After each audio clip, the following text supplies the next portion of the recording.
The empire of Izmir has long been a divided land, ruled by the mages, an elite group of magic users.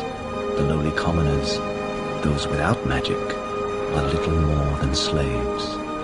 Izmir's young empress, Savina, wishes equality and prosperity for all. But the evil mage, Profion, has other intentions.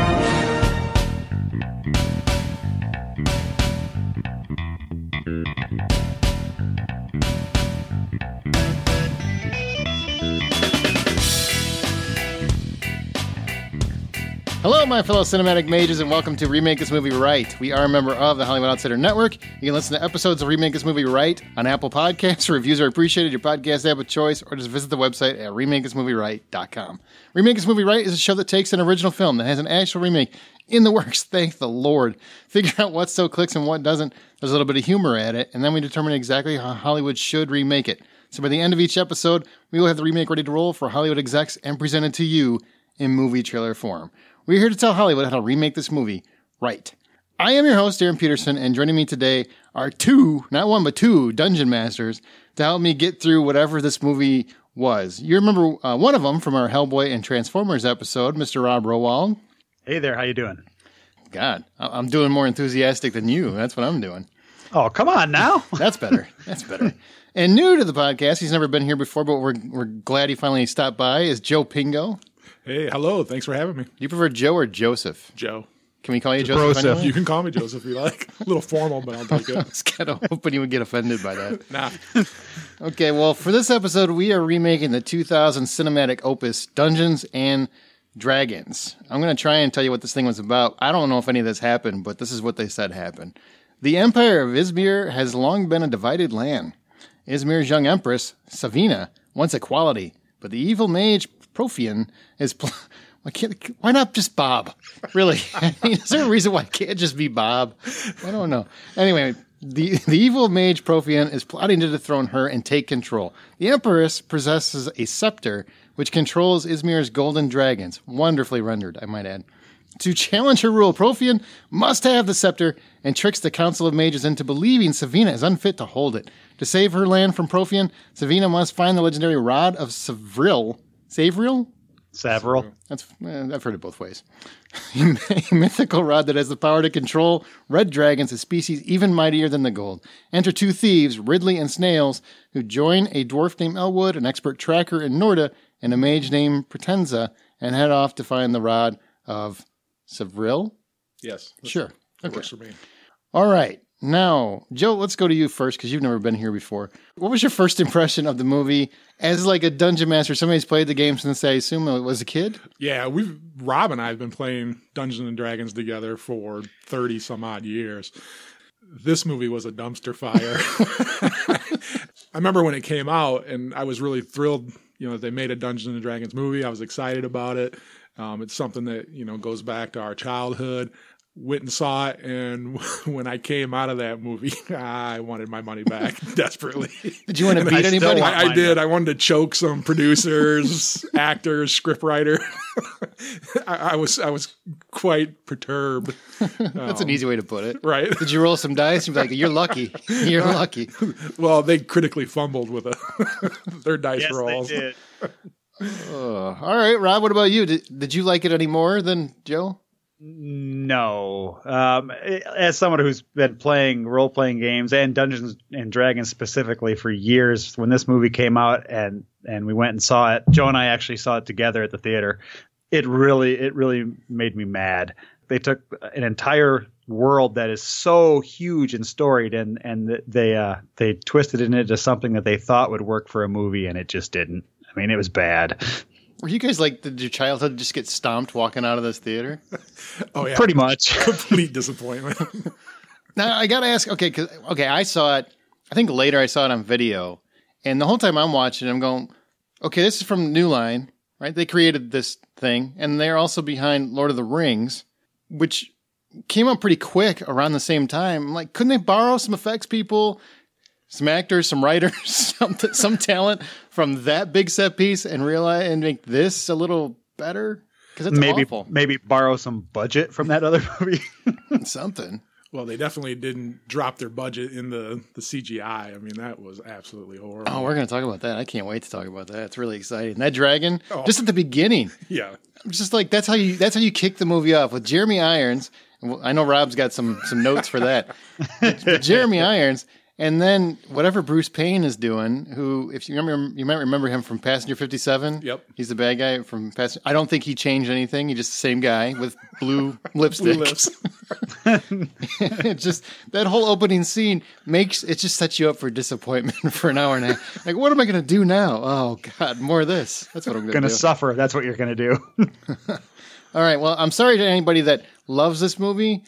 I don't understand where you come from, but I respect your opinion. And we're going to talk more about it in just a second. But please subscribe and review us on Apple Podcasts, Stitcher, whatever podcast app you use. If you have your own pitch or thoughts on this week's show or angry letters, you can send them to remakethismovieright@gmail.com. Here's a classic clip from the original Dungeons & Dragons. Then why would the Empress want to disband this council? It's a concept I find difficult to believe. Come, Asmath, your loyalty is commendable. But we have all watched the Empresses growing up, and we have all heard her views on what she considers to be the injustices of the land.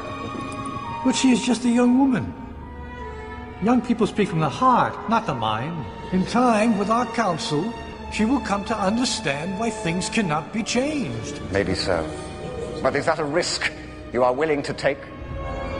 Her revolutionary ideas have already taken root among the people. In time, her influence will grow. As the months go by, she will learn to master the powers of her scepter. And when she does, I have no doubt she will use it to enforce her changes upon us. And what do you propose, Prothean? I humbly ask that we vote to remove the scepter from the Empress's control so that government in Izmir will remain secure.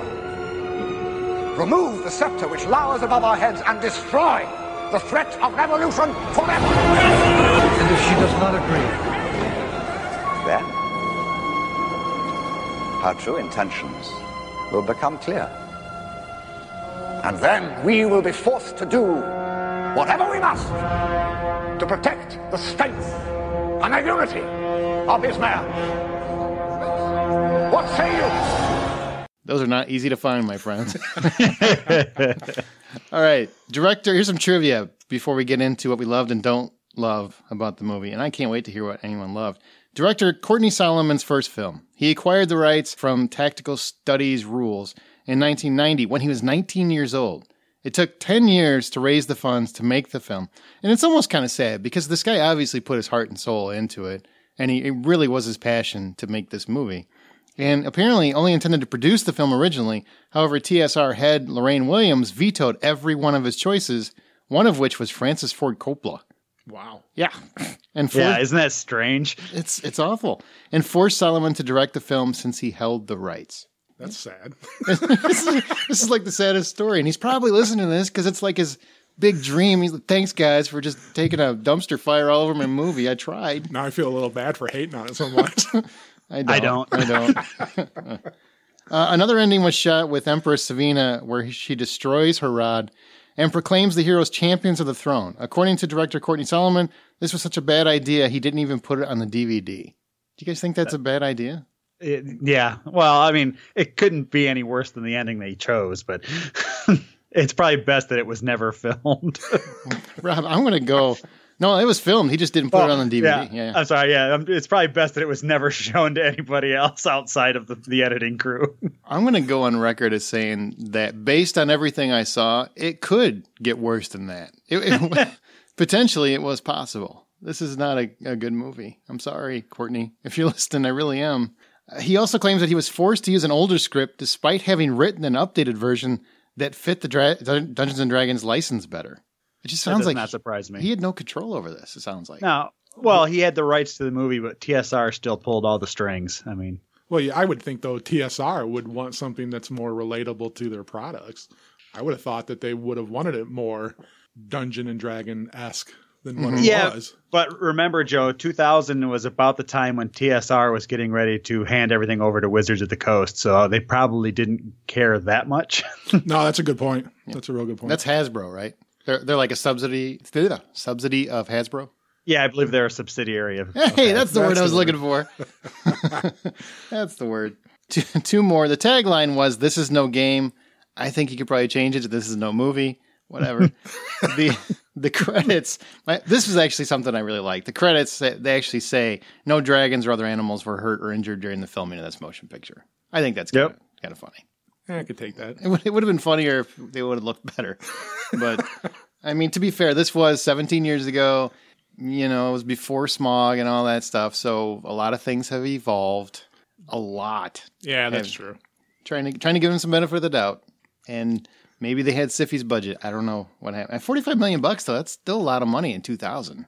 That was a decent amount of cash. Yeah, I think they could have done better than what they actually produced and put out there. Well, I want to talk to you guys a little bit about the game before we get more into the movie, okay? Because you guys you've played it. You've both been dungeon masters. I don't know what any of that means, but we're going to talk about that in a minute. But a little bit of background on the game itself. Dungeons & Dragons is a fantasy tabletop role-playing game, RPG, originally designed by Gary Gygax and Dave Arneson, and first published in 1974 by Tactical Studies Rules, Inc., and then was acquired by Wizards of the Coast, like Rob said, in 1997. So one thing I want to ask you guys is, can you explain, like, say I'm a novice. Now, I've played it a couple times, so I get the gist of it. But to somebody that doesn't even know what this game is, they've just heard about it their whole life. They watched Stranger Things and it came up or something. What is Dungeons and Dragons, Joe? Well, it's a game that's based on imagination and role playing. So each person, there's a dungeon master, which is the person who creates the storyline, tells the story as people are playing, and then also controls the rules and weighs on the rules and things like that, keeps the game moving. The players have player characters, and there's different races, elf, dwarf, human, gnome. And then there's also different classes. So you can be a fighter, a barbarian, a wizard, cleric, things like that. So you develop a character, say you're a dwarf cleric, and you work your way up in levels, and you do that by fighting monsters, gaining loot, gold, treasure, magic items, things like that. And you progress through the story that the dungeon master has put together. So the dungeon master actually helps put the story together. Correct. And then they play the villains and the monsters. The dungeon masters act those out. Okay. The things that you're fighting, and work your way up that way. Anything you want to add to that, Rob? Yeah, well, you can basically equate it to the analog version of, say, a game like Fallout. So in Fallout, you create a character and you go through the different scenarios that are in the game, and depending on your choices, you get different outcomes. Well, it's the same thing for this, except it's all done with pen and paper. Role-playing games like Dungeons and Dragons took a lot of flack from a lot of religious groups and everything as being, tools of the devil and what have you. But I think they were more offended at the fact that it actually teaches kids how to think outside the box and use critical thinking skills and things like math, which are things that a lot of people don't have anymore. What's that? I got a calculator on my phone. It's exactly the problem. Yeah. When you think of this game, like, I want to say, like, what's the first thing that comes to your mind when you knew you were going to see this movie? What did you envision seeing on the screen? And you didn't get it. But what did you think you would see? Well, what I thought I would see was something that was closer to the Lord of the Rings movies. That's what I was really kind of hoping for. I think Peter Jackson actually got the feeling and I think what a lot of people who like Dungeons and Dragons would have liked to seen in a Dungeons and Dragons movie. Mm-hmm. Even though Lord of the Rings is its own thing, I understand that, but the epicness of it and the fellowship and the showing people develop into heroes and things like that's what happens in a Dungeons and Dragons game. So I would have liked to seen something like that in the movie. And this movie definitely was not like that. Definitely not like that. What were you expecting, Rob, when you got pretty much the same thing. I mean, the world of Dungeons and Dragons is basically a high fantasy medieval style world. And as Joe said, Peter Jackson pretty much nailed the feeling that you'd want for any type of movie like Dungeons and Dragons or anything in the Lord of the Rings series. I mean, the big mountain ranges and you've got armies of guys, and you've got people who stand out from those armies and become the heroes. That's basically what it is. In Dungeons and Dragons, you've got For example, we still play. We actually just played this past weekend. I have a character who is a dwarven character who's a fighter-based character. And, the goal for my guy is to get as strong and hit people as hard as possible, where there are other people in the game who are like magic users, and their object is to get more powerful in magic. And that same exact type of thing happened in the Lord of the Rings movies, where you see like Saruman, goes from being this good guy, but through the course of events becomes a bad guy and becomes a more powerful wizard. That's the type of feel you want from these movies. And the Dungeons and Dragons movie just did not have that at all. No, it didn't. It sure didn't. There was like zero progression for those characters.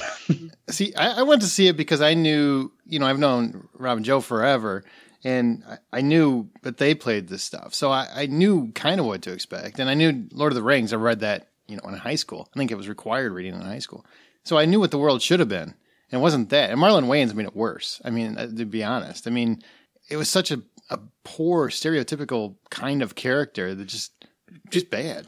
It felt very uncomfortable, what's going on in today's world, watching his character, because it was so stereotyped. Yeah. So, he's an African-American man, and he's going around trying to steal everything. And he squeals at every minute, right? And cries, and yeah. And what got me was Ridley, his partner, was also a thief, but he never stole anything.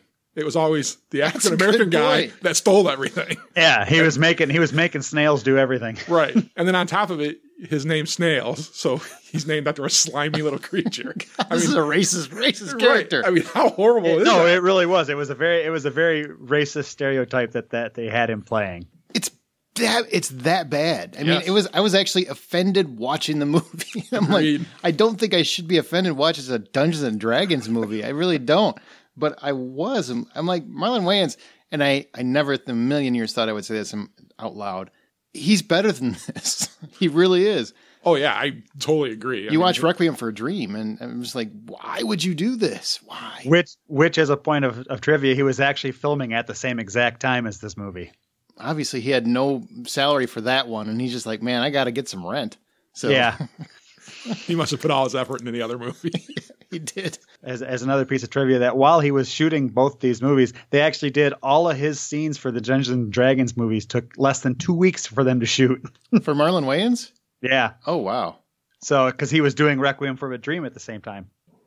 I got to get back to the quality. So I got to get back to the real movie. Yeah. I can't be playing with this. I don't know where this movie's going, but I don't like it. Okay, back to the game real quick. So you guys love this game. You've loved it for decades.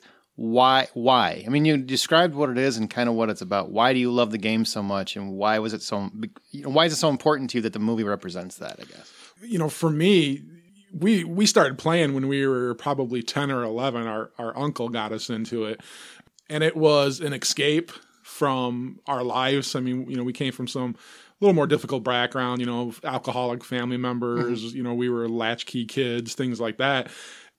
On the weekends, we would end up playing Dungeons and Dragons into the wee hours of the morning, and it kept us all together, and it kept us out of trouble.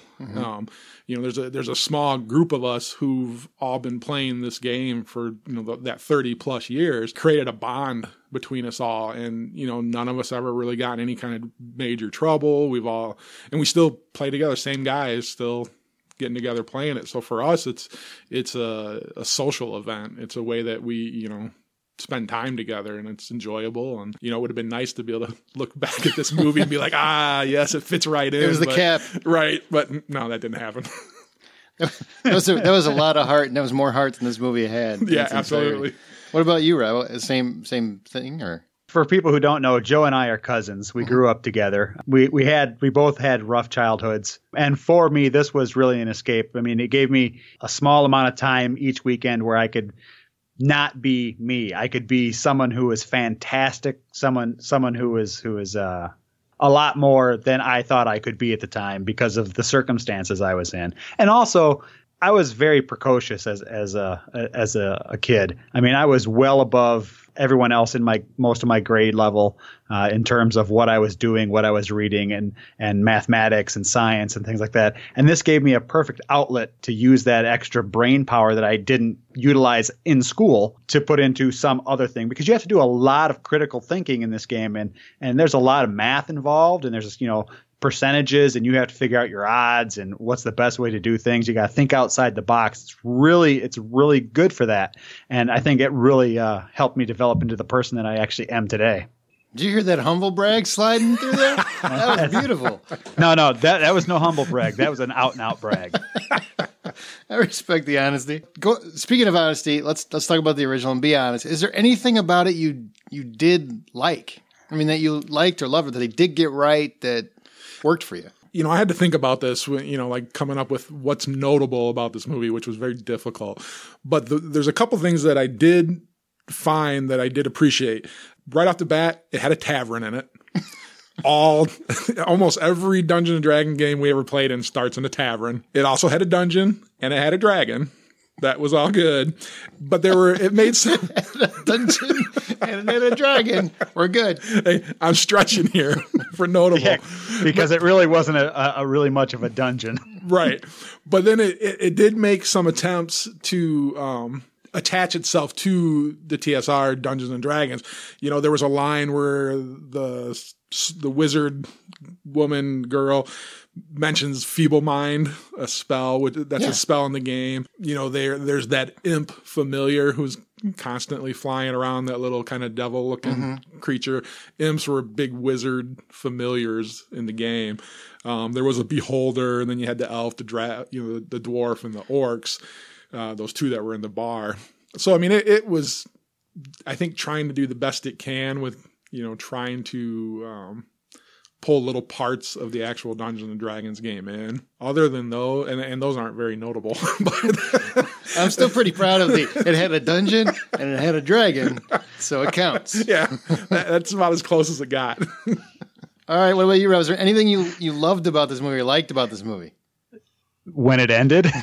The rolling credits at the end. No, honestly, there was I had nothing of note for this movie. It has zero redeeming qualities as far as I'm concerned. I did like Zoe McLennan, I think was her name, as Marina Potenza. I liked her. I felt like she was the only one that was really trying to act. I mean, actually trying to act. We're still going to talk about Jeremy Irons. We haven't forgot about him. But he's definitely not in the category that I thought he was trying to act. So, or at least I got a piece of trivia about him. Yeah, he's a delightful story that guy has. That's really all I had. I tried really hard too, because especially when you hear the story about this guy, Courtney Solomon. If you're listening to this, please don't take this to heart. It doesn't always work out. We know you weren't intending to make a movie that people didn't respond to, but you can't just ignore what the movie is, and it just didn't work. It did not work. So if you are listening, Courtney, I would skip ahead about 10 minutes. Because we're going to talk about what we really don't like. So let's go to that. I'm going to start off with the thing I really don't like is the dragon. The dragon in Dragon's Lair looks better than this dragon. I mean, there's at no point where I'm watching it going, that's a threat. Yeah, the dragons that Roger Corman did in stop motion animation looked much better than that dragon did. It was horrible. They did not look like even close to being alive. And that should not be how you set your movie up. Right. Well, that first dragon that you see in the opening sequence with that red dragon that comes out, to me, it looked like it was a slightly retarded dog. I mean, it was like, and it kind of steps funny and puts its feet down weird. It's like, what the hell is wrong with this thing? Did they find the dragon that got dropped on its head too many times? This dragon got a bullet in the head. Well, and if you're actually following, Dungeons and Dragons lore, dragons are very intelligent. I mean, they use magic and cast spells and all this. Oh, are they really? So they're all sentient, and the majority of them are way smarter than a human would be. And they're these terrifying creatures in the actual Dungeons and Dragons just big lore. Dumb dogs, right? Absolutely, yeah. And that was not at all, how they put them out, and that. That bothered me because dragons are the staple of Dungeons and Dragons. Right. And the other problem is the dragon that they had down in that dungeon in the opening sequence, and actually any of the dragons they showed in the movie, were far too small. Like baby dragons. They would have been like juveniles, you know. They would have been young, very young dragons. I mean, Smaug in Lord of the Rings and in the Hobbit and stuff, he is a big dragon. He's huge. I mean, you know, he's as big as basically a mountaintop, and that's the way dragons are supposed to be scaled. They're not supposed to be these things that are, they're just slightly larger than a horse. Dragons are meant to be, you know, like the length of 3 or 4 semi trucks put together. And, you know, they're basically giant flying dinosaurs that breathe fire. They're not these, it's a Komodo dragon with wings. It's a Komodo dragon. My favorite part is that it meets the criteria for Joe in the first 5 minutes of the movie. So he's like, that's it. I could have turned it off then. I'm out. Yeah, well, technically, because they were in a dungeon and there was a dragon. So And a tavern. Don't forget the tavern. And a tavern, yes. And have a tavern. All right, so let's move on to, Jeremy Irons. Who wants to talk about, Rob, you've got a great piece on Jeremy Irons. Tell us your trivia. I read an interview about this movie, and Jeremy Irons is in it. And the interviewer asked him, "Why did you do this movie?" And he said, and I quote, "Are you kidding? I just bought a castle. I had to pay for it somehow." He literally did it because he needed to pay for his house. He was definitely phoning it in. Oh, It was horrible. It was a castle payment worthy performance too. I mean, how fitting though, you know, here's a guy who's in a movie about Dungeons and Dragons, and there tends to be a lot of castles and stuff in Dungeons and Dragons, and he's actually doing this movie to pay for a castle. And his performance, he went full Ben Kingsley in this thing, where he's like, "Give me the check, I'll act as ridiculous as you like." Exactly. How far would you like me to go outside this box? I will take you there. Oh, he totally did. It was funny. I mean, it just cracks me up. I mean, it's kind of like that interview that Christopher Walken did, where they asked him, "Well, why did you keep doing those prophecy movies?" And he said, "Because they kept paying me." It's that same type of thing. Can't say I blame him.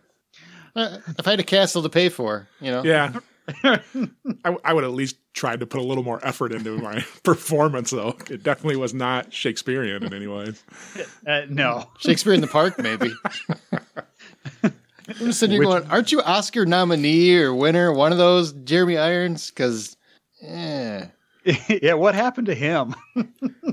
I almost, for a while, I actually felt bad for him until I realized this is an acting choice. This wasn't, because the director wasn't forcing anything on him. So this is a guy making logical choices to him. This is how I should play it. And the sad part is, the next year, Ian McKellen comes out and knocks Gandalf out of the park. Saruman, or was it Saruman? Was that Christopher Lee? Yes. Yeah. He knocked that out of the park. I'm like, so obviously, if you take it seriously, it might come across that way, where it doesn't come across like you're doing this for Burger King commercials or something. Dumbledore was more terrifying. Dumbledore was more terrifying than. Was that the Tim Conway version? Dumbledore? That's funny. Oh, that's funny. I feel like we're ripping the movie too much. All right, so what else didn't you like, Joe? I mean, to me, the story was weak. It was very flat. There was no character development whatsoever, and that really bothered me. I think that's one of the big things about Dungeons and Dragons is developing your character. There was absolutely no development. There was no background information really on the characters.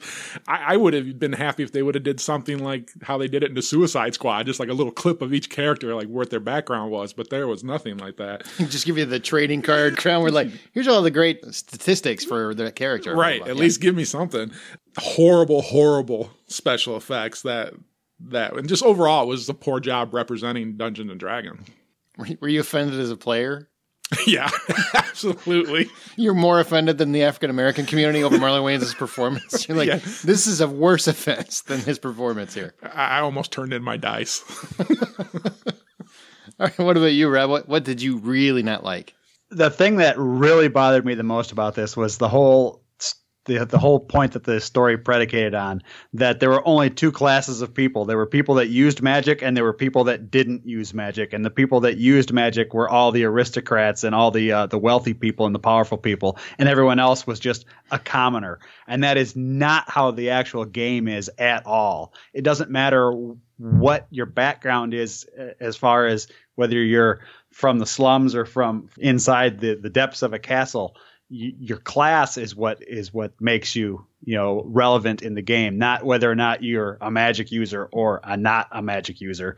You could have a barbarian who's super powerful and very renowned in the game, more so than any wizard would ever be. Or you could have, a thief who's super revered by the guild of thieves because his skills are so good. This whole movie was predicated on the fact that, it's the magic using people versus the non-magic using people. It's got that very political thing, like we've got, the class wars basically, where it's the rich people versus the poor people. That really bothered me about this movie because that's not the spirit of the game at all. Can I also say that, what really, really bothered me? The blue lips. What was going on with the blue lips? I can't stand the blue lips. I couldn't peel my eyes away from it. Every time he's in a scene, I'm like, I don't know what's going on because I'm just like, blah. He was eating Smurfs between takes. He was. Just rubbing him, massaging him over his lips. It was just weird. I'm like, is his character constantly choking and suffocating, or what's going on? And it was obviously lipstick. It didn't look like he had blue lips. He had blue lipstick. Yeah. It's a choice, I guess. I mean, there were times in the movie where I caught it was like it was wearing off. You could tell that the blue lipstick was wearing off, and it was lighter than it was in the scene before. And what was the point with his character having blue lips?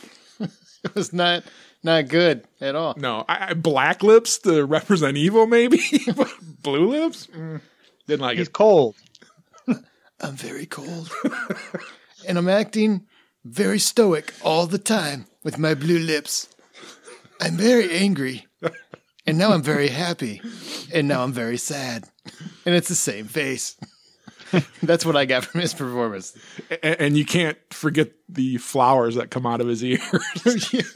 I'm not really sure what kind of alien monster that thing was. See, I really liked the idea of that. That was kind of a cool idea. Like, hey, I got a guy who's basically he's gonna follow you in your head. He's gonna keep you prisoner until I get what I want. I kind of like that. I'm gonna keep you on your task. But then it happens. No, I'd rather just watch the blue lips. Anything else anybody wants to mention is something you want to go ahead and throw on this fire? No, I think we've thrown enough on the fire. Do you guys believe, as players of the game, and the way that you've seen movies made over the last 15, 20 years, especially since Lord of the Rings, not to keep referencing that, but it's a prominent fixture in this, that they could make a great Dungeons & Dragons movie in this day and age? Absolutely. Well, yeah, I think so. I mean, if you just look at, how popular Game of Thrones is, again, that's another, it shows that, this kind of genre can succeed. So I think if they just got to kind of choose, which way they want to go. Is it going to be a drama? Is it going to be, an action film, a comedy, and then go with it? This movie. Could it go different ways? Because as we don't play the game, can it go comedy? Can it be action? Can it be? Oh yeah, absolutely. I mean, when we play, most of ours is, the games that we end up playing, there's always action because, you're hacking and you're slashing and you're doing that kind of stuff with, fighting monsters and everything, which is the action part. But then the way that we interact with each other, there is constant comedy. I mean, we're constantly laughing. So I think you could actually make it into a pretty good comedy if it was done right. Comedy, tragedy, whatever. Depends on the day. Right. Yes. How much Kentucky Fried Chicken you had. Taco Bell. Oh, that could be a bad game night. What about you, Rob? Do you think there's a great Dungeons & Dragons movie to be made?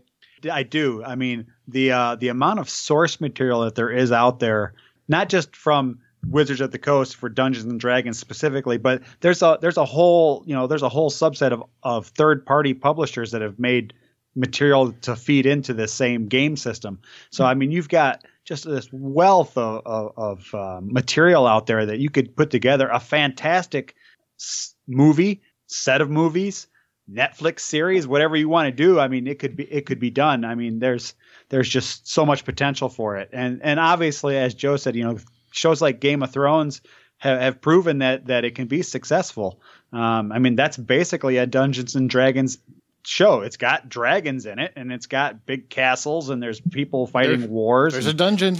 I've seen a dungeon in that show. And taverns.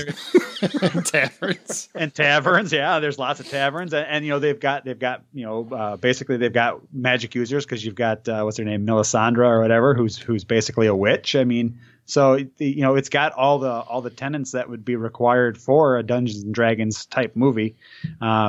And it's been proven. I mean, obviously it went, it's going to go 8 seasons total, and that's pretty damn good. Yeah, well, we'll talk about what we can do with Dungeons and Dragons here in a minute. Lastly, should this movie even be remade, or should it be placed in don't touch status? Oh, I want it remade. I would like to see a high quality Dungeons and Dragons movie made. So not of this script, though. You want you gotta no Jeremy Irons, no blue lips, and ditch the script. No stereotypical characters, racist characters. Yeah. All right. Yeah, I agree. I think, if I could, I would pull the spotless mind on this, have it erased from my memory, and have a brand new movie made. Yeah, I would agree with both of you. Remake it as fast as you can. Get this thing out of my brain, because I don't want it there anymore. It's still there, and I don't like it. All right, so here's another clip from the classic Dungeons and Dragons. I'm telling you, it's gotta be some twisted magic experiment gone seriously wrong. Why is it every time something bad happens, you gotta blame the mages? Huh? Well, when was the last time you saw a river catch on fire? You think they care if anyone got hurt? I'd just love to find a way to give those mages some payback. Oh yeah, Rindy the Savior. That'll be the day. Look, Rindy, things are the way they are, and there's nothing you can do to change it. Okay? You got your haves and your have-nots. We are you gotta get. And right about now, we gotta get paid. The magic school. The what? The magic school? Are you crazy? We'll break into the magic school. No. Think of what we could get. And with the fire, it won't be heavily guarded. No. Think of the challenge, Nails. Think of what we could find in there. If we pull this off, we'll be the envy of every thief in some doll. Trust me. Okay, before we get to the remake, wasn't there also a Tom Hanks version or something in the 80s? Do you guys remember this? I don't recall that at all. I don't recall anything with Tom Hanks. In 1983, there was a movie, Dungeons and Dragons, and a group of kids are thrown into a fantasy world where they must search for a way home armed with magic weapons and an evil tyrant once. It had Willie Ames in it, Don Most. I don't know why I thought Tom Hanks was in it, but Peter Cullen's in it. Peter Cullen. And it looks like it was a cartoon. That was the series. Yeah. That was the Dungeons and Dragons cartoon series, which was fantastic. Yeah, we watched those religiously. Really? So you liked it? Yeah, I liked them. I mean, I think those could even be done better. But I mean, those were coming out when we were still fairly young, and they were much, I think, more faithful to Dungeons and Dragons itself than the movie was at all. The cartoon was more yes. Yeah. Sounds like Transformers all over again. Right. It pretty much. Yeah. All right. Well, here's what we know about the intended remake currently in the works, and there's a lot to know because they've tried to do this several times. So I'm going to give you like 3 different things that have come up. We don't know which one's going to stick at this point because they're still kind of all over the place. So Dungeons and Dragons movie is being in development with Goosebumps director Rob Letterman at the helm and Baby Driver star Ansel Elgort leading the cast. That was one thing.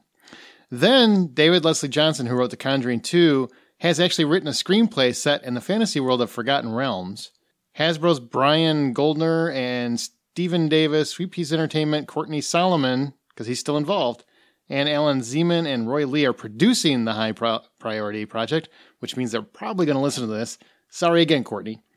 And then the last one we heard is that Joe Manganiello, Joe Mangojello, that's what I like to call him, has actually written a script for a D&D movie. And he's made that public, like, hey guys, I got a script for one. So there's a lot of active involvement in this. And we do know Warner Brothers is going to make another one because they did reach a deal. Like, there's a big lawsuit over who had the rights to it. And they have reached a deal. So you will get a remake in one way or another. And we might have the right idea for him. You never know. I wouldn't mind the Forgotten Realms one. That's a really interesting Dungeons and Dragons universe, I guess, or mythology. Yeah, mythology set. Yeah, I'd like to see that one, or maybe even a Ravenloft based one would be good too. That's part of mine. I did research, guys. All right, Nice. I did. I'm pretty proud of myself. All right. Well, since this movie is getting a remake at some point, and as fans, we always think we know the best way to do it. How should Hollywood remake it? All selections we decide here will be settled by a best of 3 vote. Each host receives 1 cut per episode. They can use it any time if they're extremely passionate about an idea. So, Joe, you've never been here before. If we're going one direction, you're like, no, that's dumb. I can't do it. No more. It has to have a dungeon, has to have a tavern or whatever. You yell cut, and then your idea has to come into play. All right. All right? So we're each going to throw out like our own pitch, and then we'll meet in the middle and figure out what's the best idea or what merging of ideas we should do. Joey, you're the newbie. You want to go first or last? No, I'll go first. Okay. What's your idea? So here's what I kind of came up with. The kingdom of Izmir is being terrorized by a red dragon named Profion. And I do got to say, Profion sounds like a birth control to me, but, we'll leave it there. So does the guy take Profion in your pitch? Right. So the kingdom's knights and wizards continue to battle the red dragon, but it's only a matter of time before the ranks are decimated and the dragon Profion destroys the kingdom. The kingdom's high mage finds a scroll that tells of a weapon capable of destroying Profion. However, it is rumored to be located in the bowels of a monster-infested dungeon. Queen Saviana, I think is how you say her name. I'm sure I said it wrong. Right. Unable to spare any knights or wizards, reaches out to the people of the kingdom, searching for some brave souls to enter the dungeon and retrieve the weapon. A small band of adventurers agree to find the weapon. Ridley, a human cleric, Snails, a gnome thief, Norda, the elven ranger, Marion, the human sorcerer, and Elwood, the dwarven warrior. They enter the dungeon facing horrid traps and vile monsters. Traditional D&D hack and slash begins. They fight creatures like a beholder, a gelatinous cube, goblins, carrion crawlers throughout the dungeon. They battle their, way through the levels of the dungeon, finally finding the weapon, which is actually an amulet shaped like a gold dragon. They're searching for an amulet? Yes. Okay. In the dungeon. And that's the weapon that they have to find. But it's in actually a dungeon where there might be some dragons. Well, we're going to get to the dragons. Okay. We're going to get to dragons. I didn't leave them out. The adventurers make it back to the kingdom just as Profion begins his apocalyptic attack on the kingdom. The high mage tells the heroes that whoever wears the amulet will transform into a gold dragon. Ooh, Ridley takes the amulet. Twist. That's right. Ridley takes the amulet, makes a dash to leave the castle right when Profion, the red dragon, attacks, causing Ridley to be pinned under a bunch of debris. Snails then steps up, the gnome thief. He grabs the amulet and leaves the castle, turning himself into a gold dragon where he goes into a titanic battle with Profion, the red dragon. They fight for a while.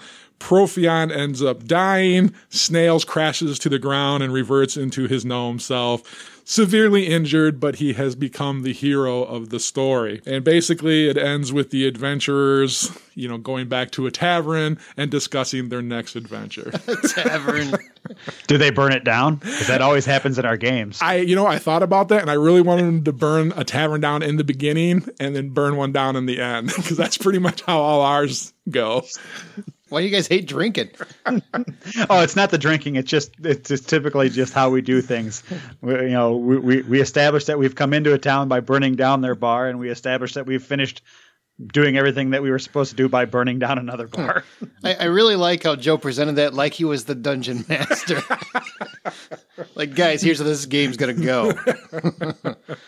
All right. I really like that. That's really cool. So I like the twist. That was really cool. That's much better than anything I came up with. Well, why don't you throw your pitch out? Throw your pitch out, Rob. That's much better than mine. I can tell you that. So my pitch actually goes back to the cartoon series, and it would basically make a movie around the way the cartoon series was done. So 6 friends who are playing Dungeons and Dragons get transported to a world where they become their actual heroes. And unlike the cartoon, they don't still look like themselves. In the cartoon, they just basically, there was like a kid named Bobby who was a barbarian who was like 10 years old, who still looked like a 10-year-old wearing barbarian costume.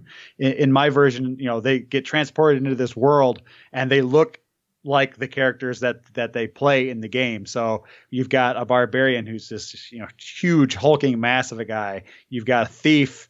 You've got a magician, and they all look look the part. So the magician looks wizened. He's got the long beard, the pointy hat, what have you. When they get transported there, they find out they've been pulled into this world to help fight a chromatic dragon that is terrorizing the land. Similar to Joe's story, there are no other knights or anything available because they've all been killed off in this war that's going on with the chromatic dragon. And for people who aren't familiar, chromatic dragon is a 7-headed dragon, Joe? It had one head representing each type of dragon that are in Dungeons and Dragons. So there's a red head, a black head, a green head, a white head, and they all have different powers. So they could, one shoots ice, one shoots electricity, one shoots poison gas. So it's mean creature to come up against. And they never actually meet the dungeon master. They just get commands sent to them via messages that they get on scrolls and things like that. I mean, I didn't go so far as to basically remake the entire movie that Joe did. I just put together a framework of how I'd like to see it go. So they get led by the mysterious master who tells them that they cannot return to their Earth until they are done vanquishing the chromatic dragon. So that's what I came up with. No, that's good too, man. Right. Yeah. Absolutely. All right. Well, here's mine. I went in a completely different direction, so hopefully you guys won't hate it. I'm the only non-dungeon master, so I'm like, go left. That's really what I'm doing. I did a lot of research on like how the campaigns work because Dungeons and Dragons, basically they have several different kinds of campaigns, different kinds of worlds and stuff. So I wanted to kind of incorporate different elements of those. So part of it comes from the Ravenloft campaign.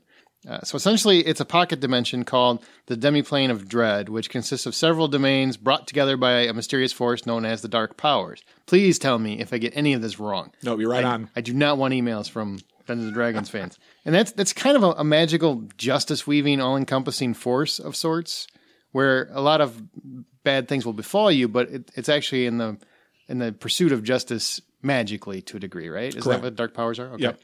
And each domain is run by a Dark Lord. So I would set my film in the Forgotten Realms to start, where a vampire lord, Strahd van Zarevich? Sure. Okay. Strahd van Zarevich, he inadvertently kills our hero's love.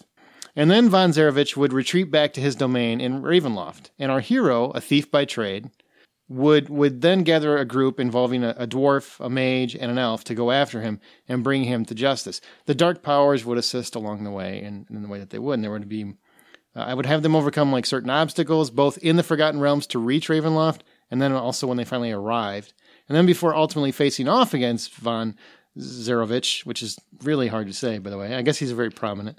And most of our heroes' team would die. I would make sure that most of the team would die. But then he would take Van Zarevich down, but only after being bitten himself, leaving him as the vampire lord of this domain, and our hero becomes the villain.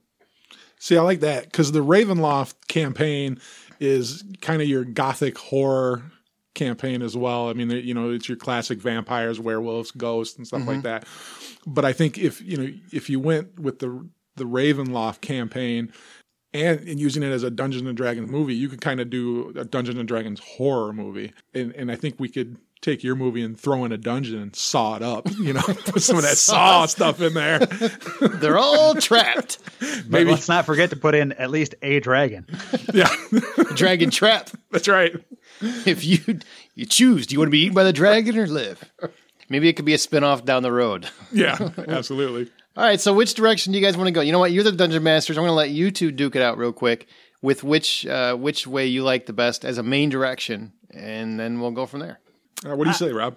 I don't know. I think we can throw mine out because both your guys' ideas are far better than mine. Mine was I was just going back to a nostalgic thing, trying to get like the cartoon, because the cartoon was so much better at capturing the feel of Dungeons and Dragons than the actual movie that they produced was. But your idea was great, Joe, with the way you took the existing cast of characters and basic story and redid it. Although I do like the Ravenloft idea. You get that whole Dark Knight thing. You either die a hero or you live long enough to become the villain, right, Aaron? Yeah, I do. We can make it a sequel or a spinoff. It's like Dark Justice League. I'm gonna put this in your hands, Joe. I'm gonna let you decide which way we go. I'm good with yours or Aaron's. To tell you, I would like to go with the Ravenloft one. To be honest, really, yeah, because I think it's an interesting setting. You would get the people who play Dungeons and Dragons would really get into the Ravenloft because it is one of the campaign settings. But I also think you're more likely to get today's youth to see something, a Dungeons and Dragons movie that's related to the Ravenloft one because of the horror aspect of it. I think, a lot of people like, a lot of the younger kids like horror movies and stuff. So if it was kind of, tinted more at the horror angle. More of an emo movie. Yeah. Well, I mean, my thought was in terms of mine, I'm not speaking to yours, but in terms of mine was the first half would be very much like a classic Dungeons and Dragons movie while he's in the Forgotten Realm, before it leads to the Ravenloft. So it's kind of like a mixture of two, and it's just leading to darker and darker as it goes. No, yeah, that was a great way to put it. And that would actually lend itself to making multiple movies because, okay, now that you're in Ravenloft, well, and you've done the Forgotten Realms, you could also pull in, the Dark Sun stuff if you're really brutal. What's that for people that don't know what that is? Dark Sun was a campaign for Dungeons and Dragons that was actually set on a different planet where it was a much more brutal environment. And basically, there was one race that subjugated everybody else, and you had to survive not only the elements, but you had to survive the oppression. So. You're leaning toward my idea? Yeah, actually, I am. I like I like. Never saw that coming. Plot twist. I like the darker things in life. So, Aaron, even a blind squirrel gets a nut now and then. I know, right? Color me shocked. I'm swinging for the fences. I didn't think Amy would like it. No, I did. I like it. I think that's a good way to go. I think it. Oh, cool. We can use your characters because they're already established, and I didn't really establish who the characters would be. Yeah, absolutely. Yeah. That would work. And I think Joe's right. I think today's audience, which would be a lot more receptive to a movie that, if it had the Dungeons and Dragons aspect, that'd be great. But if it went into a darker direction, that seems to be a way that a lot of the movies are going these days. And it's because people like that, and it's become popular. It's a good way to go. Sweet. I agree. All right, we got a merging too because I got to write all those characters you just said down.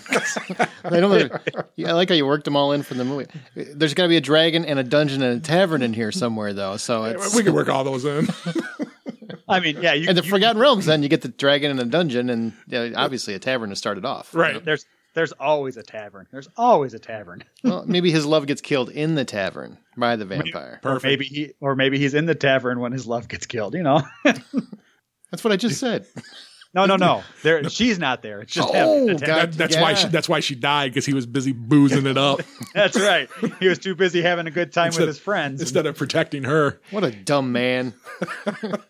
Well, sweet. I think we got a movie. That's pretty cool. Now, do you think audiences would be okay with a hero ending up the villain at the end? Because they don't really...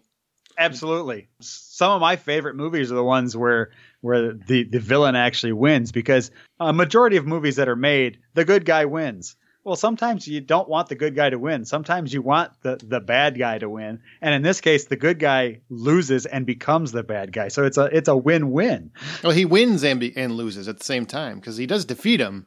But in doing so, becomes the worst. But that also opens the door for another story, like a redemption story, and I think people would like that down the road. People fall down, but then they can always get back up. People like that kind of story. I like this.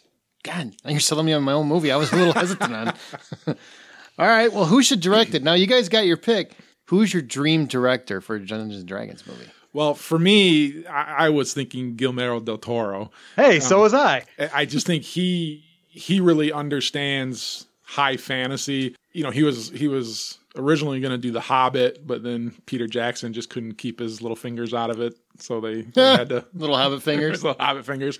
So they had to move away. I would have really liked to seen what del Toro did with a movie like that. So I think doing I think he would do really well with a classic Dungeons and Dragons movie. I don't think he could do a Ravenloft one though. I mean, what was that? Del Toro, definitely. Yeah. He's got Crimson, definitely. I mean, look what he did with Pan's Labyrinth. Yeah, that and Pan's Labyrinth. Oh yeah, they have Pan's Labyrinth. So yeah, he could definitely do he would probably be really good at a Ravenloft one. I'd like to see that. Yeah, that's actually who I chose as well because, he's got such a proven record with the high fantasy genre. I mean, you've got Hellboy and you've got Pan's Labyrinth. And what was that movie he did about the little cannibalistic gnomes that basically lived inside the Tooth Fairy ones? Yeah. No, not the Tooth Fairy. Were they Tooth Fairies? There's the one where they lived inside like the vents in the house or whatever. Was they called Darkness or something like that? I know which one you're talking about. It had Katie Holmes in it. Yeah. And she got pulled down into the furnace at the very end. Yeah. Spoiler alert. Spoiler alert. Spoiler alert. She dies. If you haven't seen this movie by now, you probably weren't going to. So, but I mean, it's the same thing. And he's great with coming up with these fantastic looking characters and not necessarily on a big budget. So budget wouldn't necessarily be a constraint for him because he's really good at the fairly low budget, high fantasy style. Don't Be Afraid of the Dark. That's it. I'm almost positive that's it. Okay. Yep, that's the one. Don't Be Afraid of the Dark. That was a good movie. That was a great story. Yeah, I think I remember seeing that one. I think I saw it at a drive-in or something. You guys are both on the Del Toro train, so I've watched a lot of Stranger Things, so I was going to say the Duffer Brothers, but that seems to be the trend right now, so I'll go with Del Toro. That's fine. 2 against 1 anyways. I already lost. You already lost. Yeah, that's right. I already lost. All right. Is there anybody yet in mind already for the characters?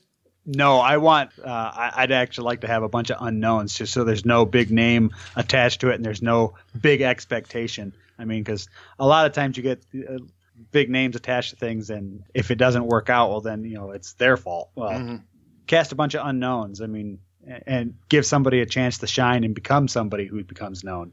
I had a couple ideas, and this is just me dreaming, but I was looking at for the Ridley character, I wanted to go with an older actor, and I actually wanted Mickey Rourke to play him. This kind of grizzled, guy playing looks, he's been around for a long time. The Snails, I really kind of wanted, someone who was could improv very well and was quick-witted and kind of a smart mouth. So I was looking at like a Jonah Hill, but fat Jonah Hill, and then they would shrink him down Hobbit style. So he was a little bitty gnome. I think that would be fun. And I would really like to work Leslie Jones in there. As like the sorcerers, as like the mage or something. Yeah, that's cool. Just because I think she's fun. You've got an interesting cast. Can we fit Adam Scott in there somewhere? Sure, why not? Just for the deadpan. So a bunch of unknowns, and then we've got these quirky characters led by Leslie Jones running around. That's pretty funny. The only one I had, and I'm not making this up, for Von Zarovich, I actually said, why not Jeremy Irons? But he doesn't get paid until he's actually done with the role. Oh, nice. We know he can do it. We want to see you prove it, Jeremy. You're going to earn that money this time. That's right. No more castles for you. Is there any nostalgic moments that you guys would like to see, like some nod back to the previous film in any way, shape, or form? The blue lips. I want to see the blue lips worked into the movie somehow. I don't care if like the dragon snarls and his gums are blue. Just something with the blue lips. There's nothing I want to see from the previous movie. Somebody still has to explain the blue lips. Like, seriously, if anybody from the original movies listening to this, write us. Remake This Movie Right at gmail.com. We're dying to know. There's one thing that I have to have. I want Marlon Wayans to be one of the victims. Like, I think he owes us that. Because he was phoning in his last one? Yep, there you go. I think you owe us that one, Marlon. I think you got to be a victim. All right, well, we got one more clip from the original Dungeons & Dragons. Here you go. Just a friend I'm sending along for the ride. A gentle reminder not to make any more mistakes. The moment you deliver me the rod, I'll ensure that it vacate the premises. Now, may I suggest that once you two have become fully acquainted, you follow the Empress's track and order. She happens to be good at her job. She will lead you to our missing friends and the scroll. And this time, Damodar, don't fail me. I just want to point out how hard it is to find 3 clips from this movie, even on the internet. All right. Well, Now you know what that means. We've got an entire movie. So what we do is we put together a trailer, a parody trailer of this movie for you. So it kind of sums up everything into one final pitch. And it's going to be voiced by Wayne Henderson of MediaVoiceovers.com. So here's our final pitch of our new Dungeons & Dragons. Take it away, Wayne.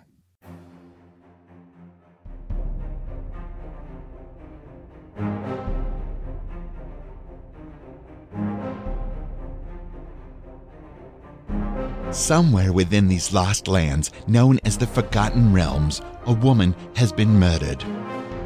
Her death was not a victim of happenstance. Rather, it was a viciously willful attack from none other than the vampire lord himself, Strahd von Zarovich. Understanding her life could have been spared had he simply avoided his nightly tavern festivities. Ridley, a lowly cleric, sets off on a quest to avenge his love's demise and forever vanquish this dark lord from his realm. As von Zarovich retreats to his domain in Ravenloft, Ridley surmises he must overcome both Dungeons and Dragons to reach the portal that will carry him to Ravenloft for his final mission. To complete his quest, he rallies a small band of reluctant heroes. Snails, a gnome thief, Norda, an elven ranger, Marina, a human sorcerer, and Elwood, a dwarf warrior. With unforeseen assistance from the dark powers, they hack and slash their way through the forgotten realms of Ravenloft until reaching their final destination, face to face with the deadliest foe in this dark dimension, Strahd von Zarovich. Not everyone will live, and alliances will change as Ridley rolls the dice against all the odds to avenge his fallen love and save his forgotten lands from tyranny. But can he save himself as well? Coming next summer from Wizards of the Coast, makers of the timeless role-playing game, and CoverGirl, the only known supplier of copious amounts of blue lipstick, comes an adventure decades in the making. This is not a game. This is Dungeons and Dragons. No dragons or magical creatures were harmed during the filming of this movie. That was great. Loved it. Woo! Fantastic. I want to see that movie. Great job as always, Wayne. And before we end the show, we've got some listener thoughts on the movie. Well, yeah, we do. Kyle Nolan says, I just remember that 1, it was indeed a film that was made, and 2, I saw it at some point. That's better memory than we 3 have currently. Right. Scott Calgaro, he says, this film should have been so awesome. Instead, it sucked. How many U's did he use? That's a lot of U's. D&D was basically a paper version of Skyrim if there's a multiplayer version. Exploring dungeons, fighting dragons, wonder where the name came from. The movie needed to be that, not the soup sandwich that we were handed. Wow, that's a sloppy sandwich, man. Soup sandwich. I like that one. Wow. Try and keep that between the slices of bread. All right, and Tomas Bex, he actually throws out a pitch. All right, you guys ready for his pitch on what it should be? Let's hear it. Okay. First of all, no generic fantasy setting. You either choose Forgotten Realms, Dragonlance, or maybe Greyhawk. Dark Sun, Planescape, Ravenloft, etc. are too weird to start a franchise with. Well, sorry you're hearing this after the fact, buddy. Though very cool. Okay, he does say that very good. Second, build the party and build it with interesting characters, not caricatures. These heroes are not walking stereotypes, but you can play with that. It must absolutely be high fantasy, but with the seriousness of a Lord of the Rings. That doesn't mean it can't have humor, though. It can definitely have that. But that the source material should be taken seriously, like Marvel does with their properties. Take inspiration from the many novels written about the setting, have nods in them, but keep it accessible. Don't have an evil wizard, but go for an evil cleric for a change. Gods are real in these worlds. The Time of Troubles books would make a fantastic Forgotten Realms trilogy that is gritty and fantastic. Use that to introduce moviegoers to this new realm, and go all out on the fantasy. I want to see dragons, beholders, mind flayers, fireballs flying, you name it. That's the stuff that makes D&D so great. I love this film. Oh, I'm sorry, I said it. I love this game. My bad. Woo. I love this game, and I have been playing and DMing it since 1991. The time is right, with the big general interest in fantasy and name recognition from Stranger Things, but they need to get it right and involve writers who know the game.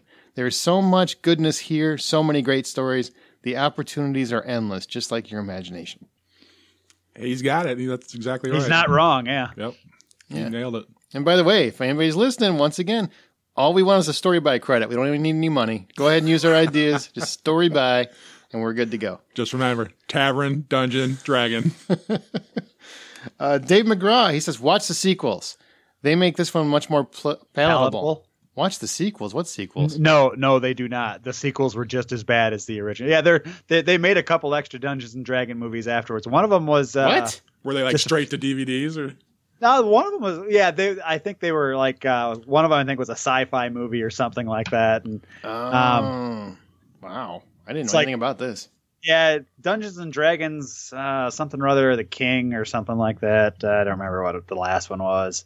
Okay, I never heard anything about this, but if you're saying it, all right. Yeah, so there was Dungeons and Dragons: Wrath of the Dragon God in 2005, Dungeons and Dragons: The Book of Vile Darkness in 2012, The Scourge Worlds, Dungeons and Dragons Adventure, I think is there's some of them.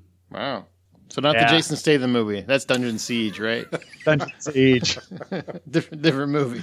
Point of fact here, Bruce Payne was in the Wrath of the Dragon God in 2005, so he was actually in 2 Dungeons and Dragons movies that sucked. He had better have blue lips. He better. That's all I'm saying.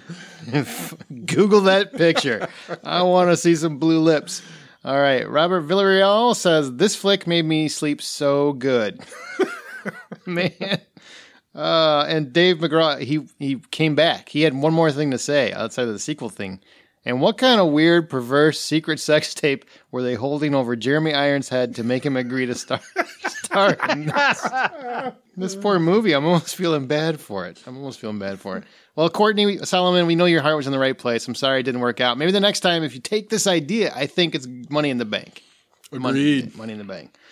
All right. Well, thank you, everybody. I want to remember to say thank you to Wayne Henderson. MediaVoiceovers.com is his site. He's got lots of podcasts that you can do. Packers Fan Podcast, the Electric Sleep Podcast for that new show, the new Philip K. Dick show. So you can definitely check that out too. Wayne is all over the place. And you guys, Joe, is there anything you want to plug? You got on the Twitter or anything? I have absolutely no social media presence. You could find me at a local coffee shop, though. That's about all I got. Yeah, go. Not Starbucks, though. He doesn't do Starbucks It is anymore. not Starbucks. And Rob, is there anything you want to plug? Oh, yeah, I'll plug my website. It's Rowald.net. I do gear reviews. I do a little bit of tech reviews, and a bunch of other stuff that most normal people find boring, but geeks tend to like. I can be found on the interwebs all over the place at the Urban Squatch. So that's my Instagram, Facebook, Twitter, you name it. You can find me there. Follow my daily plotting and or don't, whatever. Or you can just send an email to me and I'll make sure they get it. It's remakethismovieright@gmail.com. You can find me on the Hollywood Outsider podcast proper, and also this one and the Blacklist Exposed or Beyond Westworld if you follow those shows. We're also on Twitter at Remake Right, and our website is remakethismovieright.com. I do want to say we've only got one more podcast of this season, and that's going to be coming up in the next couple weeks. It's called The Room. That's right. We're going to remake that even more of a dumpster fire, The Room. We're going to remake that movie right, and then we'll have our season 3 closeout episode. So that's what you got to look forward to. Make sure you join the Facebook group if you want to comment on the next episode. If you've got some thoughts on The Room, we will love to hear them. How would you remake that movie right? That's going to do it for this episode. Thanks to you guys, man. I had a blast doing this. Oh, so did I. Thanks so much. Yeah, thanks for having me on again. I had a lot of fun, and now we know if you ever do a Dungeons & Dragons movie, what do you got to have, Joe? You have to have a tavern, a dungeon, and a dragon. A much better dragon. Much better dragon. The credits have rolled in this remake, but be sure to come back for our next one, and remember that every film you love will get a reboot someday, and only you can remake that movie right. Marlon Wayans, man. Really? What was he thinking?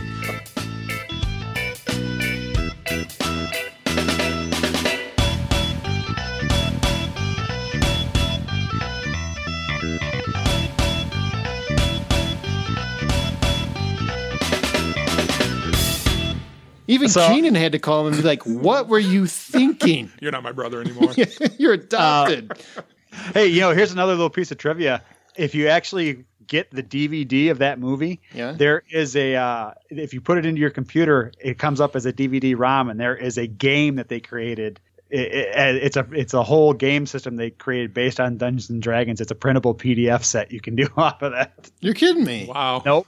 That's pretty cool. I bet it was better than the movie was. It couldn't have been any worse. Did it have a tavern? Yeah. Did it have a tavern that could burn down?